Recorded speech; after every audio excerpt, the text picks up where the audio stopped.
invitación. Mi nombre es Emanuel González, sistema Bethesda. Antes de comenzar, debo agradecer la invitación. Para mí es un honor estar con ustedes y que me hayan tomado en cuenta para este curso. Gracias a Analía, a Silvina y a Andrea por la invitación. Más que agradecido y espero que les guste la charla. Esto es lo que nos trae a nosotros a hablar el día de hoy.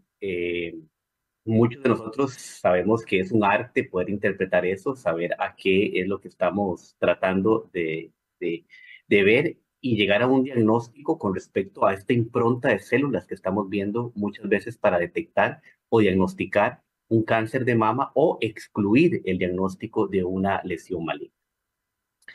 Para comenzar a poder interpretar estas improntas celulares, que muchas veces son muy difíciles, y vamos a hablar un poco de la fase preanalítica, lo importante que debe ser en ellas, es reconocer las células que vamos a encontrar en los improntas que vamos a tener.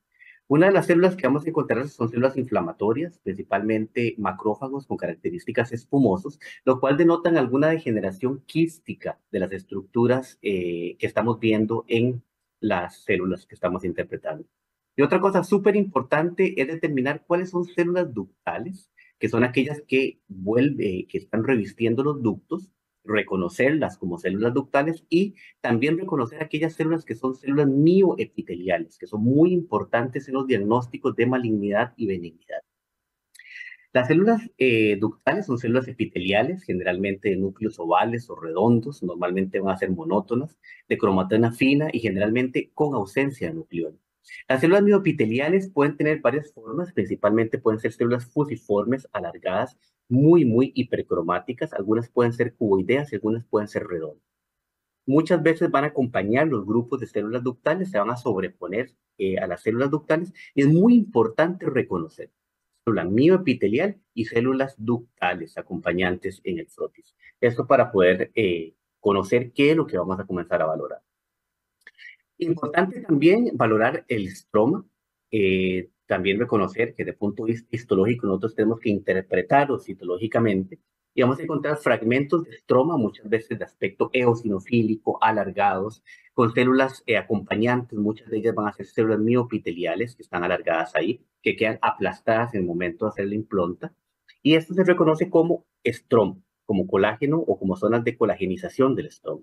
Muchas veces las vamos a acompañar en los cambios fibroquísticos benignos de la mama, o también hay que reconocerlo para en aquellos cánceres demostrar que tenemos invasión sobre ese estroma, y muchas veces hasta desmoplasia podemos ver. Otra de las acompañantes, vamos a hacer el tejido graso.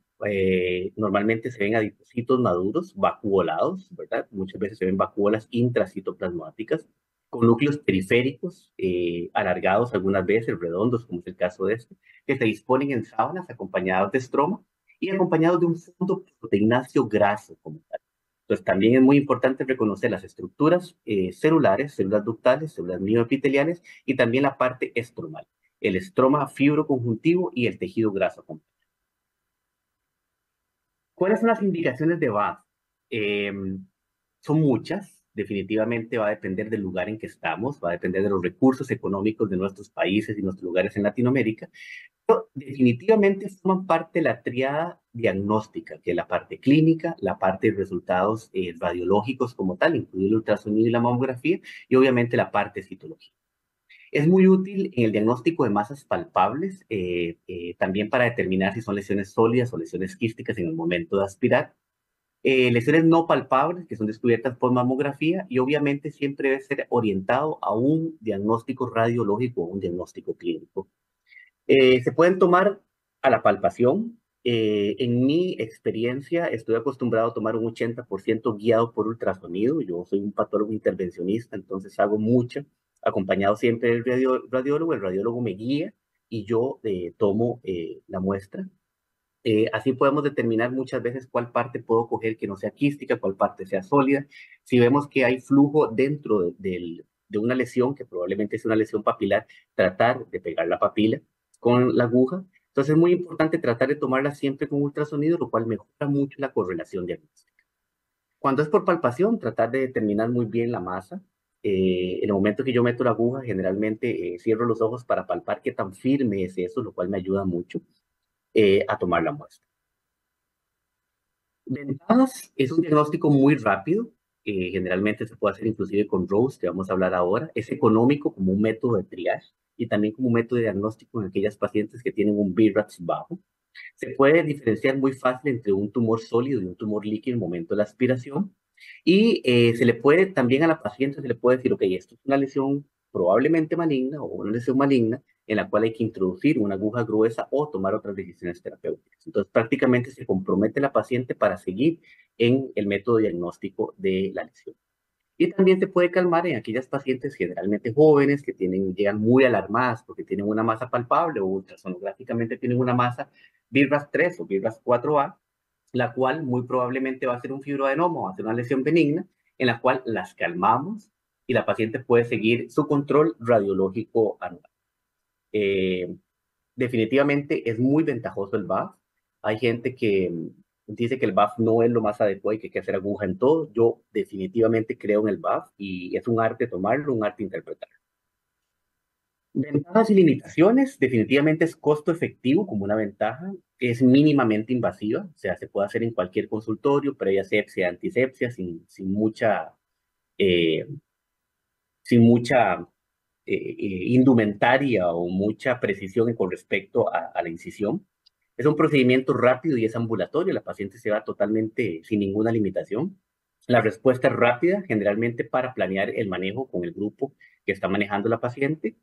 En algunos sitios ya podemos usar inmunohistoquímica y biología molecular. Nosotros ya podemos hacer unos bloques, extraemos, hacemos un coagulito y perfectamente ahí podemos hacer un bloque celular si la muestra es adecuada para poder mostrar inmunohistoquímica e inclusive algunos bracas que se pueden hacer en la toma de las células porque son células frescas, no parafinadas, que son muy fáciles para NGS.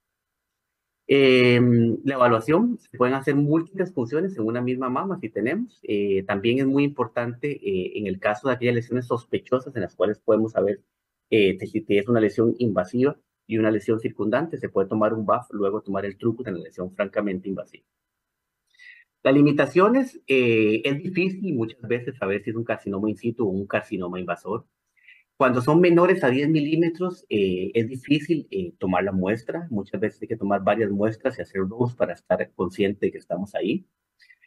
Cuando hay microcalcificaciones o hay necróticos o hemorragia, generalmente el frotis es muy hemorrágico, lo cual nos puede dar algunos diagnósticos de insatisfacción con respecto a la muestra y tener que recurrir a una biopsia por aguja gruesa. Y muchas veces vamos a tener que requerir son lesiones atípicas, ahora vamos a abordar un poco lo que son lesiones papilares, o aquellos diagnósticos de zona gris, que realmente debemos tener arquitectura para poder estar seguros con respecto a eso.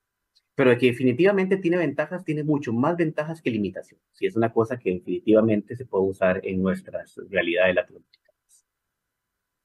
La parte preanalítica es fundamental, o sea, es fundamental. Nosotros no hacemos nada siendo excelentes morfólogos, excelentes citopatólogos, interpretando en forma adecuada si la fase preanalítica no la cuidamos.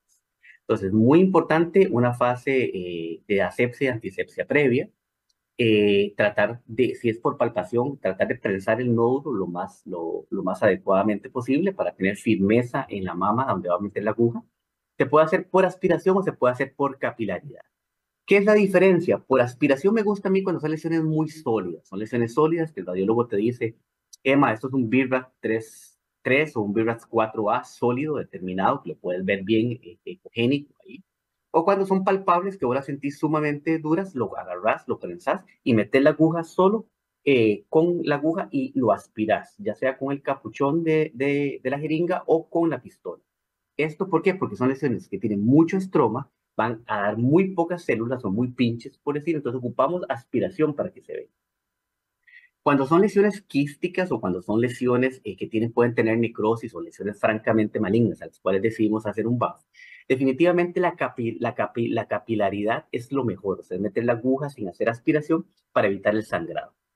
Eh, una vez que sacamos esto, yo generalmente lo que hago es con la jeringa, con muy poca fuerza, de una forma muy tenue, tratar de sacar el, el, la cantidad que está dentro de la aguja y hacer un impronta lo más delicado posible para que no quede sobreposición y no haya fenómeno de arrastre.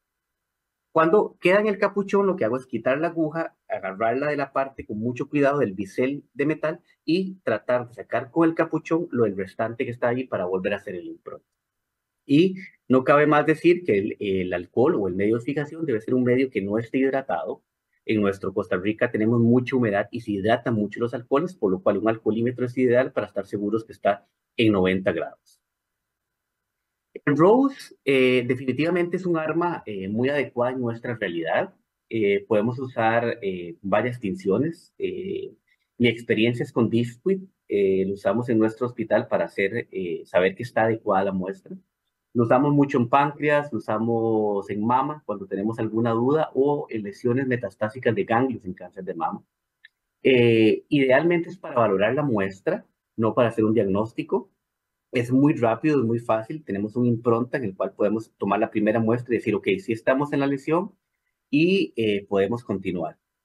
Es rápido, es costo efectiva, determina muy bien si es benigno o maligno de una forma subjetiva, no se va a hacer el diagnóstico en ese momento, para ver si podemos tomar la decisión de hacer una aguja. Con respecto al sistema Yokohama de reporte, es un sistema de reporte que debemos conocer. Es un reporte en el cual nos encasilla los diagnósticos en 5 grupos que son muy eficaces para decirle al clínico qué es lo que debe hacer. El grupo 1 o categoría número 1 es la insuficiente.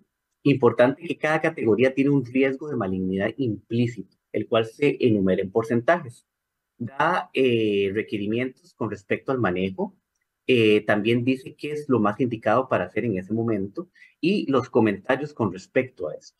Cuando es insuficiente, tenemos un riesgo de malignidad de 2.6 a 4.8%. Entonces, es muy importante tener implícitamente que existe un riesgo de malignidad, por lo cual se debe repetir la muestra. ¿Qué son las recomendaciones? Volver a hacer una aguja fina para repetirlo, idealmente con Rose para saber si se está ahí. Y si hay varios insuficientes en la misma paciente, en la misma lesión, definitivamente pensar o en una biopsia excisional o en una biopsia por tubo. El benigno es el grupo 2, tiene un riesgo de malignidad de 1.4 a 2.3, lo cual es muy, muy, muy bajo. Lo que se recomienda en este grupo es hacer correlación clínico-radiológica para saber si la paciente se puede seguir o en la interpretación de EMA es totalmente benigno, pero la interpretación radiológica es un 4C. Entonces, definitivamente volver a tomar una muestra o replantear el tipo de muestra. En el atípico, que ahora vamos a hablar un poco más, el riesgo implícito ya se lee considerablemente desde el punto de vista estadístico. Desde el punto de vista estadístico, de un 13 a un 15.7, definitivamente aquí lo que ya se debe hacer es una aguja gruesa para poder estar seguros o comentarlo con otro patólogo antes de firmarlo. Vamos a ver que este atípico es muy subjetivo, es una zona gris. Se puede hacer ROSE para estar en el momento, si vemos que es atípico en el ROSE, perfectamente se puede replantear con el clínico la realización de una aguja gruesa en el momento. Cuando ya es sospechoso, prácticamente el diagnóstico es de malignidad, es un grupo muy reproducible. Muchas veces es falta experiencia para poder decir maligno, o que la celularidad es muy poca, o que nos falta algunas cosas necesarias para poder estar seguros de que es maligno. En algunos países es el grupo que más se diagnostica por las demandas, entonces prefieren decir sospechoso que malignidad. Y obviamente el maligno, ya hablamos de un 100% de sensibilidad, de riesgo de malignidad, la paciente definitivamente debe ir a una aguja gruesa, a una biopsia excisional, dependiendo de las características del paciente. Aquí está el grupo ya en español. Definitivamente reconocer que son 4 grupos los cuales nos encasillan para hacer un diagnóstico. Cuando yo estaba en la fase de residente hace muchos años y me encantaba seguir la Sociedad de Citología Argentina, uno hacía prácticamente un verbo. Extendidos celulares adecuados para el diagnóstico con moderada celularidad, las cuales muestran células pleomórficas y precromáticas con macronucleolos que se sobreponen. Es muy lindo el arte de escribir lo que nosotros vemos porque realmente deja claro a otro patólogo lo que nosotros vimos. Y debemos anotarlo. Pero definitivamente en el diagnóstico debemos ser muy concisos en decir en qué grupo corresponde, cuál es el riesgo de malignidad y algún tipo de recomendación si gustamos. Para poder tener correlación clínica, nosotros los patólogos debemos conocer la clasificación BIRATS, ¿ok? Tenemos que saber que hay un BIRAT 0, que definitivamente la paciente irá a mamografía, un BIRAT 1, BIRAT 2, BIRAT 3, que son lesiones muy benignas, y después los BIRATs que se dividen en BIRAT 4A, 4B y 4C, con riesgos de malignidad elevándose casi a un 100% cuando ya es BIRAT 6. Es muy importante nosotros como patólogos leer qué es un BIRATS. Hay un artículo magnífico de hace unos años en el cual describen el BIRATS, igual que el TRATS, y debemos reconocerlo para poder hacer correlación y exigirle a nuestros radiólogos intervencionistas que nos pongan descripción de la masa que están poniendo y qué BIRATS tiene para poder estar seguros de tener correlación y estar seguros de saber lo que estamos viendo. Es muy diferente que te manden una biopsia BIRATS 4A y veamos un fibroadenoma con mucha celularidad, con sobreposición, que tengamos algunos artefactos de hidratación o de sobreposición, a que nos digan, es un BIRATS 4C y veámoslo bien. Es muy importante llamar al radiólogo, estar de acuerdo él, que siempre nos ponga todo, y cuando tenemos esos hallazgos BIRATS 4C que nos correlacionan con algo benigno, llamarlo y correlacionar. Y por qué no replantear una nueva toma o la realización de un estudio. El sistema de categorización BIRATS es muy sencillo y muy parecido al Yokohama, de hecho son prácticamente hermanos. BIRATS 0 es insuficiente, definitivamente se ocupa una mamografía. BIRATS 1 es negativo, o sea, ya no hay absolutamente nada que hacer. BIRATS 2, cuando son aquellas masas fibroquísticas que tienen placas, pero son hallazgos totalmente benignos.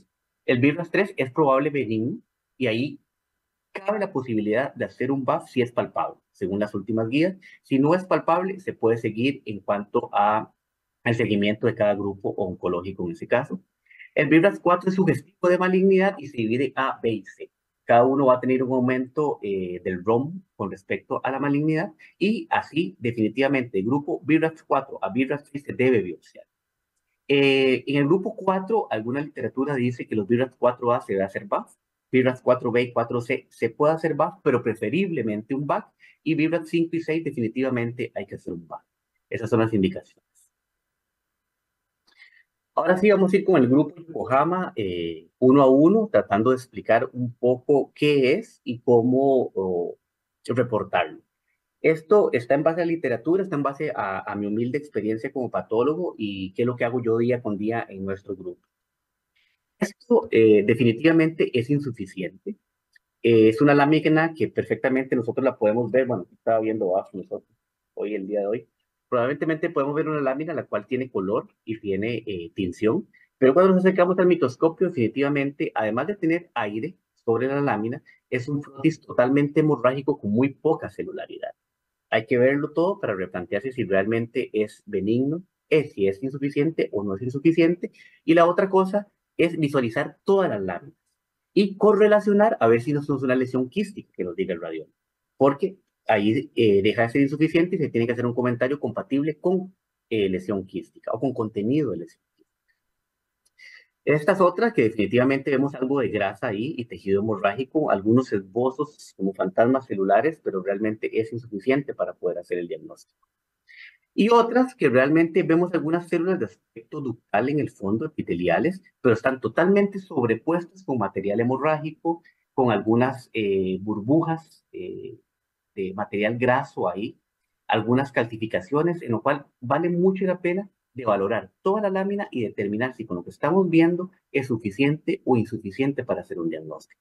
Y mucho va a depender de la correlación del radiólogo que nos diga. Es muy diferente ver un BIRAS 4A con muy poca celularidad, al menos 10 grupos de 12 células que son cohesivos, que se pueden ver y uno correlacionar y hacer un diagnóstico de benigno y hacer un comentario. A que nos digan que es un BIRAS 4B o 4C y tener tan escasa celularidad y con mucha sobreposición con sangre o con material adiposo, lo cual es muy difícil valorar las características celulares, tomar una determinación de diagnóstico con esta limitancia en las células, porque hay una paciente de por medio y es mejor volver a tomar una biopsia. ¿Cómo lo interpretamos? Generalmente el diagnóstico nuestro es mama, derecha o izquierda, eje tal, biopsia por aspiración con aguja fina guiada por ultrasonido, categoría diagnóstica sistema Yokohama para el reporte insuficiente, ponemos entre paréntesis grupo 1. ¿Qué es lo que quiere decir esto? Que la evaluación no fue adecuada, no hay una adecuada correlación clínico-radiológica y ni citológica. Y esto puede ser por varios factores, ¿verdad? Muchas veces cuando tenemos una mastitis puede ser un absceso totalmente, un fondo lleno de proteínas, dendritos celulares, en los cuales no podemos saber si es una neoplasia, en la cual está necrótica.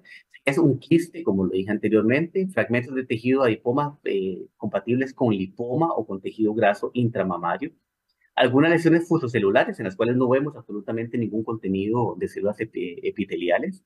Cuando hay necrosis grasa, que es muy frecuente actualmente, he tenido muchos casos de necrosis grasa, los cuales tengo que correlacionar clínicamente para decir que definitivamente es inadecuado, que es diagnóstico y no inadecuado. Cuando hay mucha inflamación, muchas veces es muy difícil poder decirlo, entonces hay artefactos, o cuando hay fibroadenomas hialinizados. Es muy importante tenerlo en cuenta, hacer correlación para no aumentar el número de insuficientes y poder hacer un diagnóstico con respecto a estos hallazgos.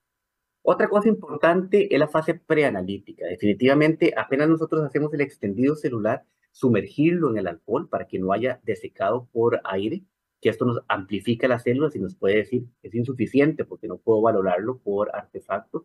O inclusive cuando ponemos el cubre sobre el porta, que no haya muchas burbujas de aire, que muchas veces hacen que esto no lo haga insuficiente. Y la otra cosa es cuando hacemos el aspirado nosotros y vemos que se llena muy rápido la aguja, tratar de que no sea mucho material hemático, sacar la aguja rápidamente, tener el poquito que tenemos ahí, que es más valioso que un frotis totalmente hemorrágico que nos puede llevar al diagnóstico de insuficiencia. Otra cosa es los fenómenos de arrastre. Los fenómenos de arrastre es cuando estamos extendidos a los extendidos, agarramos con mucha fuerza los dos portas y los extendemos durísimo. Y esto hace que tengamos un fenómeno de arrastre en el cual tenemos lisis celular y prácticamente son invalorables, por lo cual el diagnóstico va a ser de grupo 1 o de insuficiente. Cuando no se proporciona la parte clínica, es muy importante nosotros dejar claro qué correlación clínica con las imágenes en los cuales nosotros podemos tener saber si es una lesión quística en la cual al aspiramos y se disminuye todo y tenemos solo un material totalmente proteináceo, podemos decir, ok, esto es compatible con un contenido de lesión quística. Pero como se los digo, es muy importante la correlación clínico y radiológica. Y algunos literatura dicen que cuando tenemos 20 o más células epiteliales, se puede permitir la evaluación de la arquitectura o la presencia o ausencia de mioepiteliales. ¿Cuándo esto es válido? Cuando es un BIRATS bajo. O sea, cuando vemos muy poca celularidad y tenemos, sí, definitivamente 6, 7, 8 grupos con más de 20 células que podemos evaluar y es un BIRATS bajo y lo vemos características benignas, definitivamente no es insuficiente y se puede hacer un diagnóstico del grupo 2. Pero cuando tenemos un BIRATS alto, más allá de 4B, ojalá 4C o más un 5, y vemos poca celularidad benigna, definitivamente es insuficiente por la correlación que tenemos con la parte radiológica. Eso es muy importante tenerlo claro.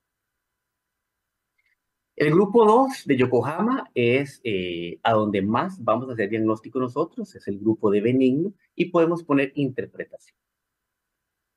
Nosotros generalmente lo ponemos igual, mama izquierda, mama derecha, biopsia por aspiración con aguja fina guiada por ultrasonido o guiada por palpación. Le ponemos grupo o categoría de reporte de citología benigno, ponemos grupo 2 entre comillas, y puede ser cambios fibroquísticos proliferativos sin atipia, cambios fibroquísticos o fibroadeno. El diagnóstico definitivamente debe ser inequívocamente benigno, ¿verdad? No tenemos que tener duda con respecto a esto. Tiene que ser benigno desde el punto de vista morfológico, citológico y arquitectural de los fragmentos que vemos. Generalmente son fragmentos muy grandes, de bordes muy cohesivos que se pueden determinar bien. Puede haber dimensionalidad de los grupos. Las sábanas son en monocapa, generalmente no hay sobreposición ni moldeamiento de las células. Y sobre estas células va a haber células mioepiteliales creando un formo bimodal. O sea, inclusive con el micro podemos subir y bajar y ver cómo la célula mioepitelial aparece y desaparece. El núcleo generalmente es homogéneo, muy tranquilo, de cromatina fina y generalmente hay ausencia de nucleones. Son las características morfológicas de las células para poder estar seguros de que es benigno. Estas fotos fueron de hoy en la mañana. Estaba pidiendo que me llegara un buff para poderlo ver y es el típico ejemplo nuestro. Vemos grupos que son grupos cohesivos de bordes que podemos seguir en la línea. Eh, Algunos son un poquito angulados que otros, otros son un poquito menos angulados. El fondo es proteináceo con algún tejido graso en el fondo y vemos algunos francos eh, fragmentos de estroma dentro de las células, ¿verdad? Vemos también en el fondo células que están separadas ahí, células mioepiteliales que están nadando en ese espacio. Es muy importante reconocer estas células solitas que están aquí, que no son núcleos desnudos, no son células epiteliales que han perdido el citoplasma, sino son células celulares, algunas que pueden ser ovalitas, ovaladas, otras un poco más fusocelulares, que se disponen en el fondo de los grupos epiteliales ductales. Cuando nos acercamos, vemos grupos que pueden estar muy llenos de células. Aquí, si nosotros vemos, es un artefacto de arrastre ligero. La persona que hizo el extendido hizo un poquito más de presión de la cuenta, por lo cual extiende un poco más las células de allá. Pero vemos grupos que son grupos de bordes regulares, cohesivos. Realmente no hay discohesividad franca de las células. Las células son muy monótonas unas entre sí. La cromatina es fina, prácticamente no hay ningún nucleolo. Los núcleos son ovales, no hay pleomorfismo. Y si movemos el micro, vamos a ver cómo esta célula de acá, esta célula de acá, esta célula de acá, esta de acá, esta de acá y esta de acá son células mioepiteliales un poco más hipercromáticas y crean esa forma bidimensional que nosotros vemos en el microscopio. Entonces vemos células de aspecto epitelial compatibles con células ductales, las cuales forman grupos cohesivos con formación de algunas luces bien determinadas ahí, y mucha sobreposición dentro de las células ductales. Lo que vemos de sobreposición son las células mioepiteliales que las acompañan, lo cual definitivamente nos hace el diagnóstico de benigno. Estos grupos generalmente son grupos un poco desordenados desde el punto de vista cuando los vemos desde arriba al microscopio y es por la presencia de las células mioepiteliales. Entonces, determinar uno, la cohesividad de las células, determinar los bordes de las células, determinar que las células ductales sean muy regulares unas con otras y parecidas, determinar que no hay mitosis dentro de esto y determinar definitivamente que tenemos células mioepiteliales dentro de los grupos que nos acompañan acá, como en la periferia. Esto definitivamente nos hace mucho el diagnóstico de lesión benigna. Esto es lo que dice la literatura. Las fotos que yo tomé anteriormente son con hematoxilina eosina. También lo podemos valorar con Papa Nicolau o con Romanowski, dependiendo del lugar.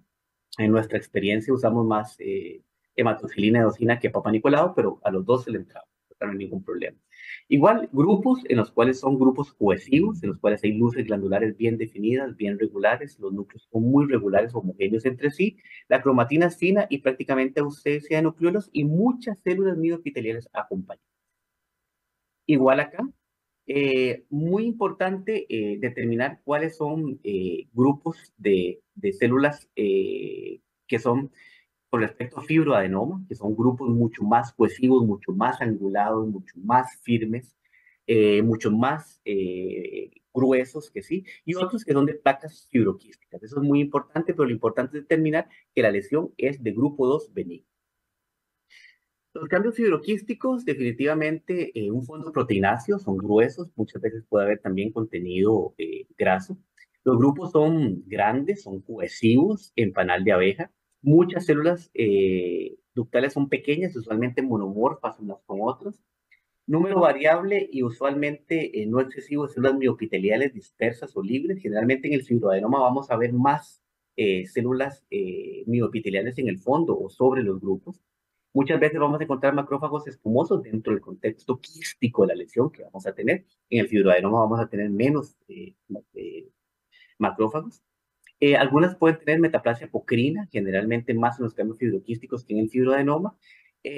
Ocasional atipia de células ductales puede haber, pero definitivamente tenemos que ver el contexto de la lámina para poder estar de acuerdo. Y muchas veces vamos a tener tejido fibroadiposo, acompañándonos igual que la parte colágena. Macrófagos que generalmente vemos acompañantes en un fondo hemático. Y aquí vemos muchas células ductales con un poquito de artefacto de hidratación, las cuales son un poquito más grandes, pero vemos donde se sobreponen las células miopiteliales y algunas células miopiteliales en el fondo. No vemos los bordes triangulados, como en astas de venado, como se dice en la literatura, y eso nos hace más el diagnóstico de cambios fibroquísticos proliferativos sin atipia o cambios fibroquísticos benignos de la mama, como queramos llamarlo, igual del grupo 2 más que un fibroadenoma. Algunas veces vemos cambios de hiperplasia ductal, muchas veces podemos ver hiperplasia ductal dentro de esos ductos. Importante la monotividad, que son muy monótonos, las células, muy homogéneo el, el grupo. Algunas veces vamos a ver los luces glandulares muy bien definidas y definitivamente muchas células eh, mioepiteliales acompañantes, ¿no? El fibroadenoma, a diferencia de los tumores filoquísticos, la celularidad puede ser alto o baja. Eso va a depender mucho de la muestra y del vacío que hagamos, porque generalmente son neoplasias muy pinches para darnos células. Muchas veces vamos a tener núcleos desnudos, que son las células mioepiteliales. Los grupos van a ser muy cohesivos, sin sobreposición. Cuando vemos sobreposición son las células mioepiteliales y las estructuras son en astas, en venado o ramificadas. Pueden haber algunos nucleolos desnudos, alargados y con algún fondo mixoide del estroma, ¿verdad? Eso es importante tenerlo en cuenta. Esto es lo que vemos en un fibroadenoma. Generalmente uno cuando ya tiene experiencias prácticamente instant panel recognition al verlo, sí, definitivamente tenemos que bajar, ver que estos grupos sean muy cohesivos en la periferia, que las angulaciones no sean papilas realmente, es muy importante determinar esto, y que las células sean muy homogéneas, muy monótonas, y este mar de células miopiteliales acompañando. Aquí vemos otras muestras en las cuales son las angulaciones que nosotros vemos, que se llaman astas en venado, y el fondo lleno de células mioepiteliales. Generalmente son frotis muy celulares. Muchas veces al principio uno se asusta porque uno ve esa cantidad de células y piensa inmediatamente en una neoplasia, y más cuando ve esas estructuras. Ya después va aprendiendo que definitivamente son estructuras morfológicas benignas compatibles con fibra. Tener cuidado cuando esos fondos son muy sucios, entonces vemos fondos muy sucios, vemos mucha celularidad, no asustarnos, bajar, determinar la cohesividad de los grupos, determinar que no haya mucho pleomorfismo en las células, reconocer todas estas células sueltas como células mioepiteliales y no interpretarlos como datos de discohesividad celular en el contexto de un proceso maligno. Estos son otros ejemplos en los cuales están borderline ahí entre un fibroadenoma o cambios fibroquísticos, pero lo positivo es tener claro de que son lesiones del grupo 2, o sea, lesiones benignas. Otros grupos donde podemos ver las luces glandulares, la sobreposición, y no asustarnos mucho cuando hay artefacto por estiramiento de las células en el momento de hacer el impronta.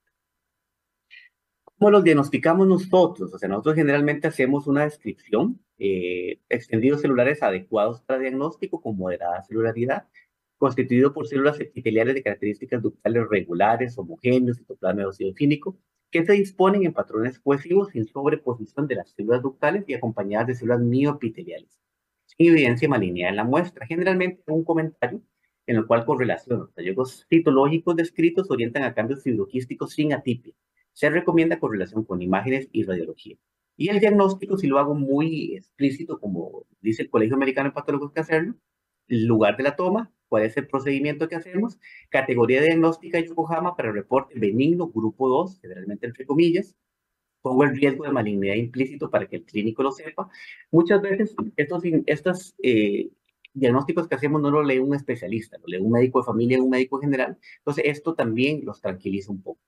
Interpretación, y le pongo cambios fibroquísticos sin atipia de la mama o cambios proliferativos o cambios fibroquísticos benignos, lo que queramos ponerle. Pero lo más importante es encasillarlo en la categoría diagnóstica grupo 2. Esto ya es de benigno y poner claro que es benigno para que la paciente y el clínico estén tranquilos.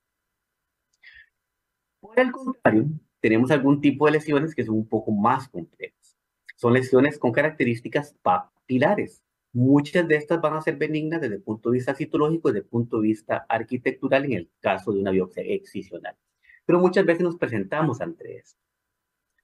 Esto ya es la histología del caso, entonces definitivamente correspondía a una lesión de papilar intraductal. El clínico la refirió como una lesión intraductal, probablemente papiloma intraductal, y le hizo una biopsia por aguja con aspiración. Y ya está la histología después de la recomendación. Definitivamente una lesión intraductal con características papilares, formando algunas micropapilas, vemos que es benigna, vemos algunas células mioepiteliales, muchas veces la marcamos con inmunohistoquímica para estar más tranquilos. Y esta es la foto del grupo que hizo el diagnóstico de citología de una lesión papilar. Son lesiones micropapilas que se disponen en un fondo, esta tenía con Papa Nicolau, algunas células de características mioepiteliales acompañantes, y definitivamente por citología no podemos llegar un poco más allá. ¿Qué es lo que hacemos nosotros o qué es lo que hago yo con respecto a este diagnóstico? Muchas veces se puede hacer, este fue un caso mío que no encontré las láminas para tomarle foto el día de hoy, pero definitivamente era un poco atípico. Tenía características nucleares atípicas, tenía la cromatina muy gruesa, tenía algunos nucleolos presentes, había cierto tipo de sobreposición, muy escasas células mioepiteliales y algunos cambios apocrinos. Entonces, definitivamente, y lo que hago es hago la descripción de qué es lo que veo para poder decir, había mucha discohesividad en este caso, y lo que pongo es un comentario: los hallazgos citológicos descritos y en correlación al ultrasonido son concluyentes de atipia.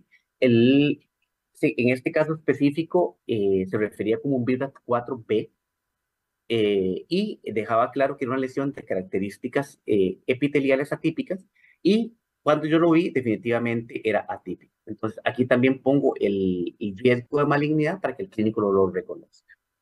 Grupo 3, entrando ya con esta introducción, es definitivamente los atípicos. Esto es una zona gris, va a depender de varios factores. Uno, definitivamente la fase preanalítica. ¿Qué tan bien fijado está la muestra? ¿Qué tan hemorrágica está la muestra? ¿Qué tanta correlación clínica radiológica tenemos para poderlo hacer? ¿Y qué tanta experiencia tenemos en verlo? Muchas veces preferimos poner atípico porque no estamos seguros de que es maligno, o muchas veces le ponemos atípico porque lo vemos benigno y radiológicamente nos dicen que es más allá. Esto va a depender mucho de la experiencia que tengamos, como lo dije, y cuando antes de poner atípico, mejor enseñárselo a alguien. Ahora podemos tomar fotos, mandarla por WhatsApp. Eh, yo generalmente consulto mucho, tengo dos, tres colegas que generalmente le consulto los casos, o mostrar la lámina al día siguiente. Los hallazgos citológicos vistos predominantemente pueden ser de procesos benignos, algunos malignos o borderline. Definitivamente debemos basarnos en las características citológicas, morfológicas. Generalmente vamos a tener más celularidad que una lesión benigna. Pueden ser células muy discohesivas que van a estar en forma aislada, en pequeños grupos o en formas dispersas. Los núcleos pueden tener características de pleomorfismo y aumento de tamaño. Y muchas veces cuando ya tenemos necrosis o mucina, mejor replantearlo si no es un grupo más allá. La arquitectura compleja, cuando tenemos mucha micropapilaridad o tenemos mucha sobreposición de células, es definitivamente mejor replantear el diagnóstico y ponerlo como atípico, y por qué no volverlo a ver y subirlo al otro grupo ya de, de malignidad. La hiperplasia generalmente la vamos a ver atípica cuando ya estos bordes no son tan cohesivos, tan firmes. Podemos ver ya algunas células demarcadas de las otras, un poco más sueltas o que se quieren soltar hacia la periferia. Vemos en el fondo ausencia de células mioepiteliales, y aquí ya vemos alguna sobreposición de células unas con otras. Y las luces celulares, las luces glandulares no suelen ser muy definidas, sino suelen ser un poco más rígidas, más difíciles de poder determinar.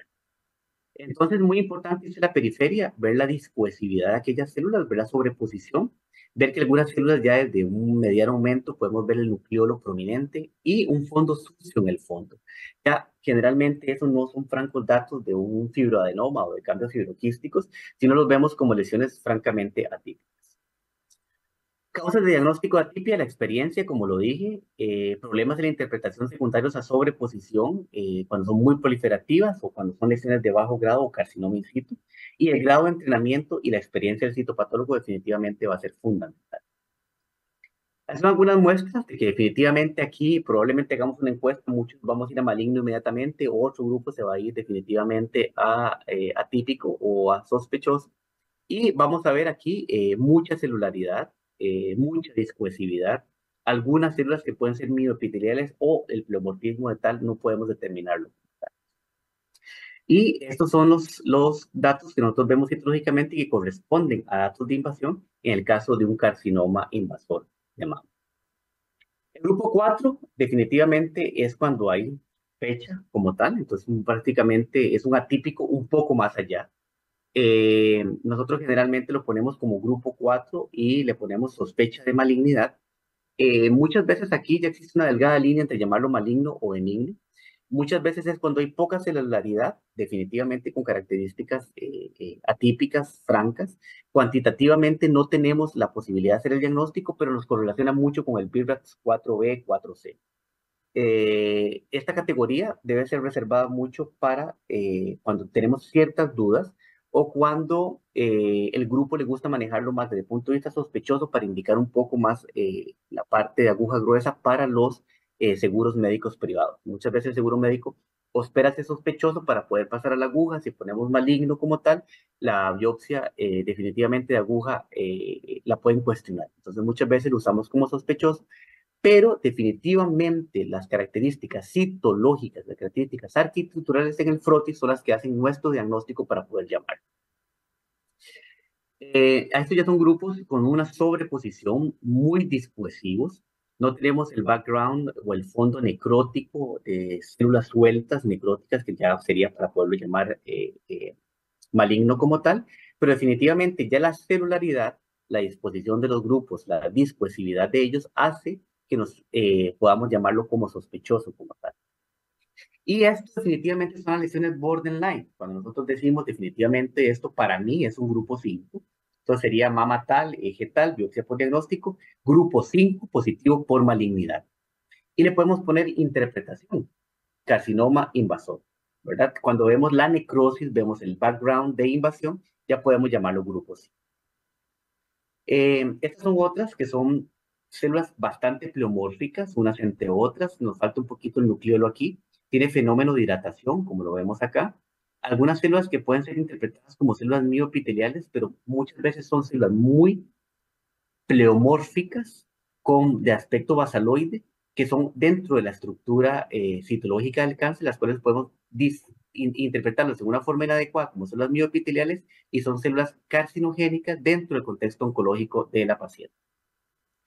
Y esto es el grupo 5. Definitivamente el grupo 5 es cuando hacemos el diagnóstico de malignidad.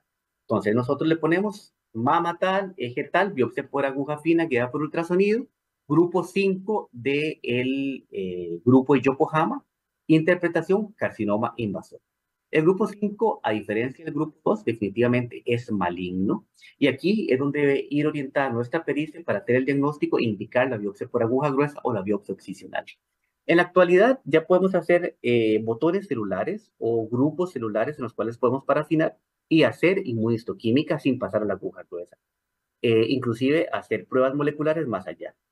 ¿Cuáles son los criterios morfológicos para llamarlo grupo 5? Definitivamente atípico. Eso tenemos, desde que entramos al microscopio sabemos que es cáncer. Extendido celular, generalmente monomorfo, un solo tipo celular, de células atípicas, grupos tridimensionales discohesivos en la periferia, como las células se sueltan, ¿verdad? Se pringan a los lados. Criterios celulares de malignidad, como en toda célula epitelial, núcleos pleomórficos, aumentados de volumen, un fondo muy sucio que los acompaña, nucleolos definitivamente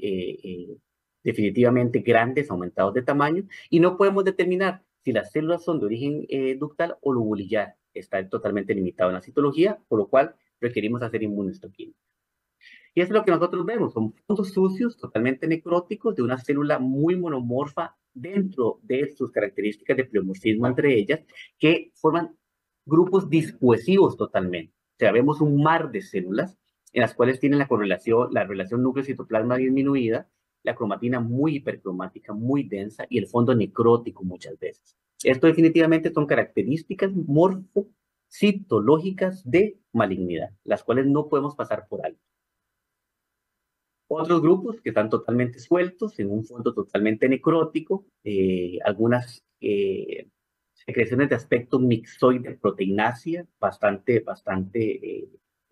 que correlaciona a invasión, y prácticamente discohesividad celular en su máxima expresión. Esto definitivamente no es benigno, ni atípico, ni sospechoso. Es grupo 5 de Yokohama, maligno.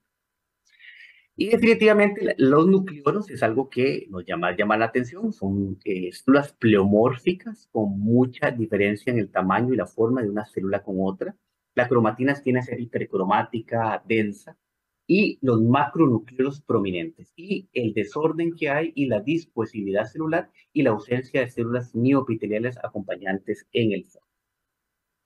Para despedirme, esta es una foto de un lavado bronquiolo alveolar, para salirnos un poco de la mama, irnos un poco más al mediastino y hablar de pulmón, la belleza que es la citología, cómo las células permanecen en los cilios dentro del concepto de un proceso neumónico como tal, y cómo diferenciar una célula epitelial respiratoria de células inflamatorias agregadas alrededor.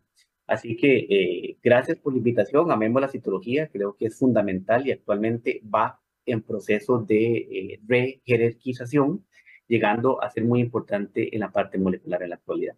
Muchas gracias a todos y un pura vida grande. De nuevo, gracias por la invitación, gracias por invitarme siempre